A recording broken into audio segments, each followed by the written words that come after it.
Hey there, welcome to my channel. Today I will be sharing my top tips for studying pharmacology.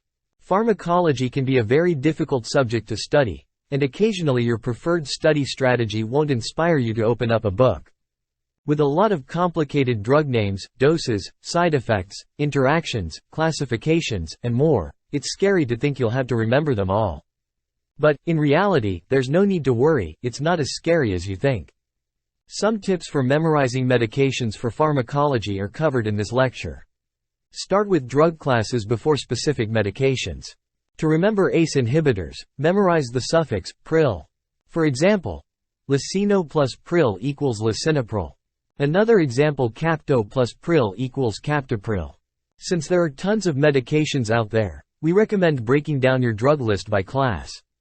An easy way to do this is to figure out the suffix or prefix associated with the drug.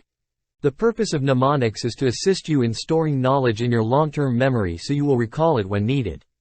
When you use mnemonics to memorize a large number of facts, or in this case, drug information, you're memorizing for the better.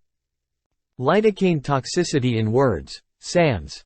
S expression for word, slurred speech.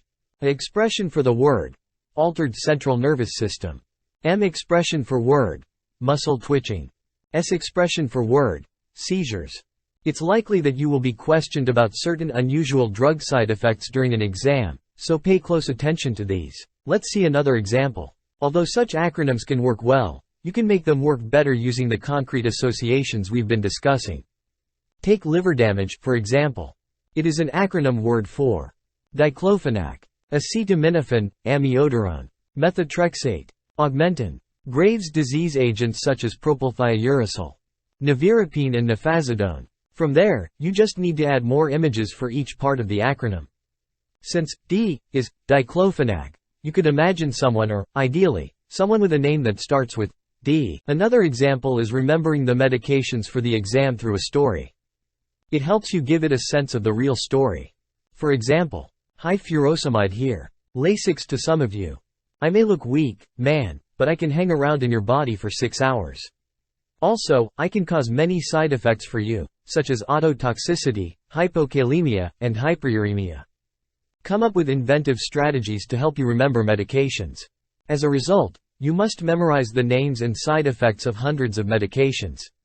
Your brain will recall this knowledge far more effectively if you have a humorous or unusual memory trick. Try a different approach to studying to avoid procrastination and burnout.